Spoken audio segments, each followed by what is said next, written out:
బుద్ధ భగవానుడి కథ. ఇద్దరు బౌద్ధ సన్యాసులు ఒక ఊరి నుంచి మరో ఊరికి ప్రయాణంలో ఉన్నారు.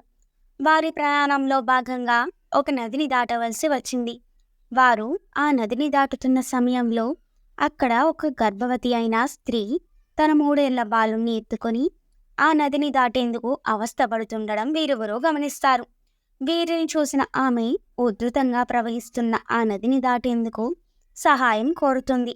అప్పుడు వారిలో ఒక బౌద్ధ భిక్షువు ఆ 3 ఏళ్ల బాలుని ఎత్తుకొనగా, రెండవ బౌద్ధ భిక్షువు ఆమెను తన చేతిలోకి తీసుకొని నెమ్మదిగా నదిని దాటుతాడు. అనంతరం ఆ తల్లి కొడుకులు వీళ్లకు ధన్యవాదాలు చెప్పి వెళ్ళిపోగా, ఈ బౌద్ధ భిక్షువులు వాళ్ళ గమ్యం దిశగా నడుస్తుంటారు. అప్పుడు వాళ్ళలో ఒక భిక్షువు రెండో భిక్షువుతో, మన ధర్మం ప్రకారం నీకు ఆడవారిని తాకకూడదని తెలియదా? నీవు ఆమెను ఎందుకు నీ చేతిలోకి తీసుకున్నావు అంటూ ఎద్దేవా చేస్తాడు.